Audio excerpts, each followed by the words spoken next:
My name's Hillary Lukudu Mohammed, the Executive Director of Mangalla Town Payam, Central Equatorial State, Cuba. Yeah, tell us more about Mangalla. What is Mangalla? What is it in terms of administrations, and where is it fall? Mangalla Town Payam is one of the Payams in Central Equatorial State. It is a unique Payam because when you go to the Local Government Act, Payam is between administrative unit between the Boma and the county, and it is administered by senior local government officer. But the Payam of Mangalla is unique. Unique in sense that it is not falling under the county. It is directly answerable to the Ministry of Local Government, Central Equatorial State. Well, who are the people living in Mangalla? Mangalla is a town that has three major communities: the Bari as indigenous people, Mundari as well, and Oppression, who are joined by our brothers from Jongale, the IDPs. So Mangalla is a town that is comprising three major tribes, but the other tribes are all here in Mangalla, including even foreigners. So it is a metropolitan Payam, not town, metropolitan Payam. Well, giving it uniqueness, and you mentioned that there are some people who are from other states and also other countries who are living in Mangalla. What is the way of life that make people in Mangalla to stay and get their livelihood? Well, if you look at Mangalla generally, you see to it that it is a commercial town, in sense that it is in between Bor and Juba, and the activities, the business activities in Mangalla are mostly fishing. People are depending on the fish. This is why you see Mangalla is becoming a very strategic town in Central Equatorial State. So fish is the way of life. Surely. What about agriculture? Agriculture is there, but in recent years, when the IDPs came, they came with their animals. And you know, an animal will not differentiate between a wild grass and a garden. So this is why you see nowadays people are not cultivating, because they fear the conflict between the pastoralists and the cattle herders. Well, usually you will see several business people who are doing fishings coming to Mangalla and buy fish from here. How much is fish? Is it cheap?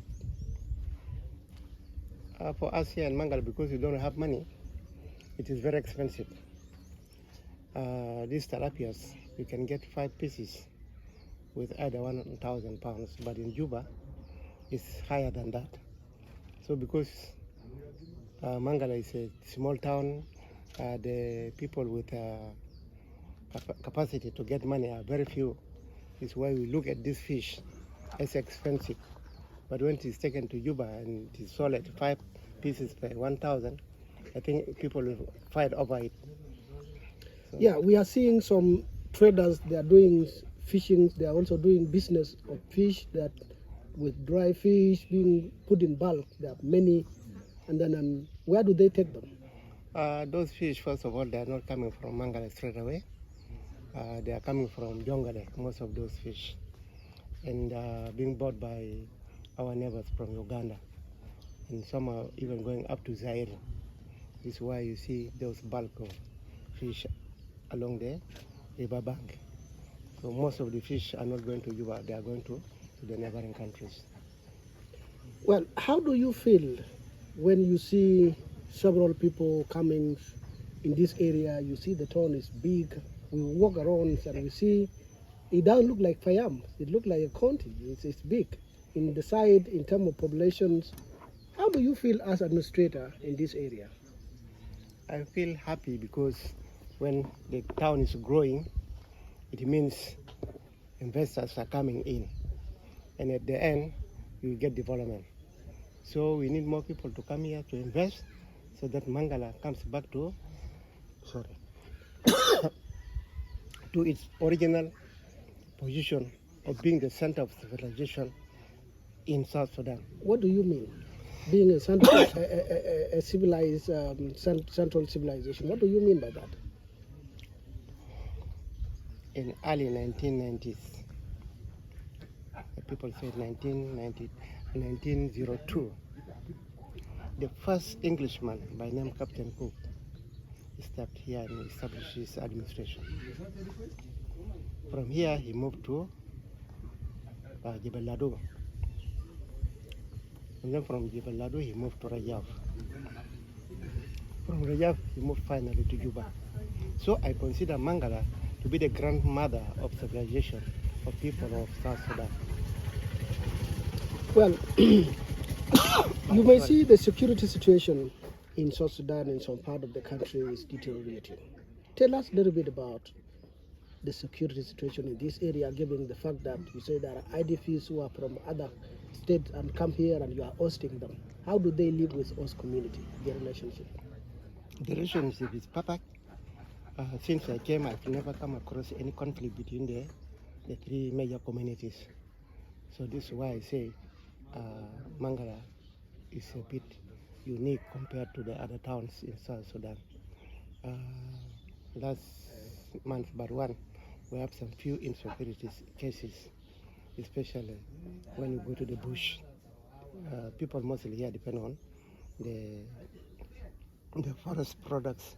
They go and cut firewood, charcoal and all that. We are even supplying Juba every day with thousands of bags of charcoal. So some months back, we have people from maybe Bibor County or Bibor administrative area. When they come to this side of Mangalla, they used to rob people. At times they have some cases of killing people. So at the moment, Mangalla is normal. They have not come. We have not heard of any. Yeah. Okay. What is your relationship with the state government? Relationship is okay, and we are sending our monthly report every day to the state, and in some of the demands that Mangalla Payam is in need, the state is responding positively. I do remember we requested for teachers to come here, medical personnel, tropic police, and many others.